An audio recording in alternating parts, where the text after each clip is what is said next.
Social મીડિયાના માધ્યમથી મિત્રતા થઈ, તે મિત્રતા પ્રેમમાં પરિણમી, બંને સાથે પણ રહેવા લાગ્યા અને તે બાદ લગ્ન પણ કર્યા.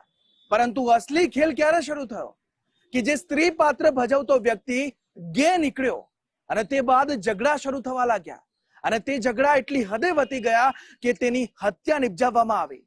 શું છે આ મુદ્દો, ક્યાંનો છે આ મુદ્દો અને આ મુદ્દામાં શું તપાસ હાથ ધરવામાં આવી છે, તે તમામ વિગતો આપને બતાવી છે ધ ક્રાઇમ સ્ટોરીના આ ખાસ અહેવાલમાં.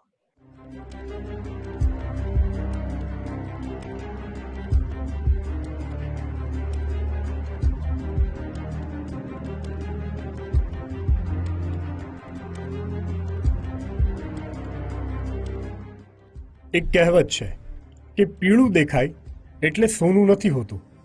આ વાતને સાર્થક કરતો બનાવ રાજકોટ જિલ્લાના શાપર વેરાવળથી સામે આવ્યો. હૈદરાબાદમાં રહી અને ફર્નિચર ક્ષેત્રનું કામકાજ કરતા પિયુષને ફેસબુકમાં નિશા કુમાર અને ઇન્સ્ટાગ્રામ પર પૂનમ નામના આઈડીથી ફ્રેન્ડ રિક્વેસ્ટ આવી. સોશિયલ મીડિયાના અનેક માધ્યમોમાં મુકાયેલી તસવીરો જોયા બાદ પિયુષ અને ચંદન વચ્ચેનો પરિચય વધ્યો. આ સમયે ચંદને પોતાને યુવતી તરીકે રજૂ કરી અને પૂનમનો વિશ્વાસ જીતી લીધો. થોડા સમય બાદ પિયુષ અને ચંદન હવે એકબીજાની સાથે રહેવા લાગ્યા. જોકે ધૂમધામથી લગ્ન કરવાની વાતનો ચંદને ઇનકાર કરતા પિયુષે માંગમાં સિંદૂર ભરીને લગ્ન જેવો સંબંધ સ્વીકારી લીધો. આ સમય વૈષ્ણવદેવી દર્શને જવાની બાધા હોવાનું બહાનું બતાવીને બંને શારીરિક સંબંધો બનાવવાથી દૂર રહ્યા. પરંતુ એક દિવસે શેવિંગ કરતા સમયે પિયુષ એક વખત ચંદનને જોઈ ગયો. આ દ્રશ્ય જોઈ ચંદન મહિલા નહીં પરંતુ પુરુષ હોવાનું સ્પષ્ટ થયું. એટલે પિયુષે સંબંધ રાખવાનો ઇનકાર કરી દીધો. પરંતુ સમલૈંગિક સંબંધોમાં ચંદન રસ ધરાવતો હોવાથી તેણે પિયુષને છોડવાનો ઇનકાર કર્યો. ચંદન ગે હોવાને લઈ પિયુષ અને તેની વચ્ચે વારંવાર ઝઘડા થતા હતા. અનેકવાર કંટાળી અને સંબંધોનો પીછો છોડવા માટે પિયુષ વતન જતો રહ્યો હતો તો ચંદન પણ પાછળ ગયો. હૈદરાબાદથી ઉત્તર પ્રદેશ, રાજસ્થાન અને અંતે રાજકોટ જિલ્લાના પડવલા ગામ સુધી ચંદન સતત પિયુષનો પીછો કરી પાછળ આવતો રહ્યો.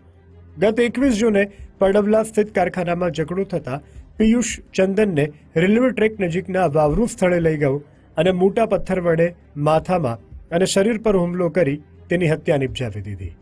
જે બાદ લાશ પર પથ્થરો ઢાંકી અને પુરાવાને છુપાવવાનો પ્રયાસ કરી કંઈ ન બન્યું હોય તેમ રાબેતા મુજબ કામમાં પરોવાઈ ગયો. આ દરમિયાન એની ફેસબુક થી મુલાકાત એક ચંદન કુમાર નામની ફેસબુક આઈડી થી એની પાસે રિક્વેસ્ટ આવી. એમાં બીજી ફેસબુક આઈડી હતી, એમાં નિશા કુમાર નામ લખેલો હતો અને એક પૂનમ નામની ઇન્સ્ટાગ્રામ આઈડી. આ ત્રણો પર સેમ ફોટોઝ હતા અને એની પાસે રિક્વેસ્ટ આવી, મેસેજ આવ્યા. ઇનિશિયલી જોતા એને એવું લાગ્યું કે પુરુષ છે કે સ્ત્રી છે એને સમજમાં નહીં આવ્યો. પછી એવું વાત કરવાનું ચાલુ કરી દીધું. પછી આ જો નિશા કુમાર કે પૂનમ છે એની સાથે મળવા માટે હૈદરાબાદ ગયા. ત્યાં 3 મહિના સુધી આ લોકો એક જ સાથે રહ્યા એક રૂમમાં.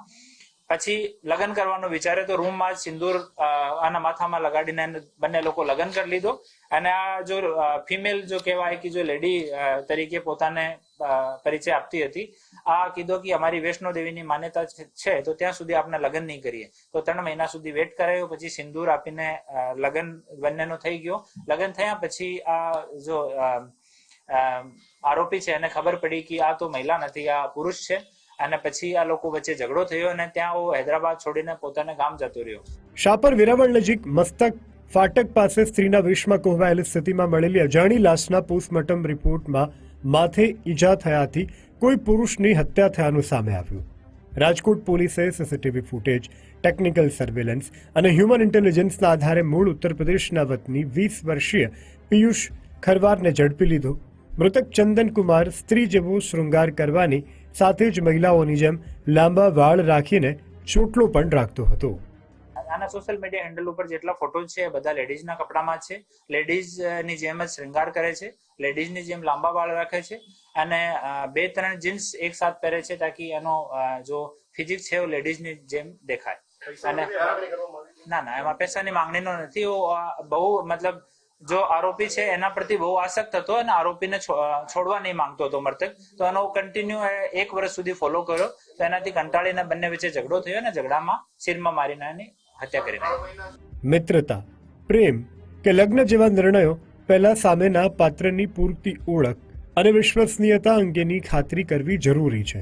નહીં તો પિયુષ ખરવારની જેમ યુવાનીમાં ગુનો આચરી અને લાંબો જેલવાસ ભોગવવું પડી શકે છે.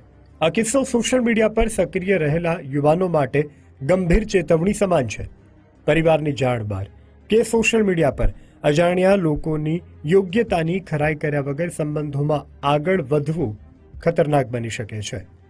કેમેરામેન અભય ત્રિવેદી સાથે રહીમ લાખાણી, ગુજરાત ફર્સ્ટ, રાજકોટ.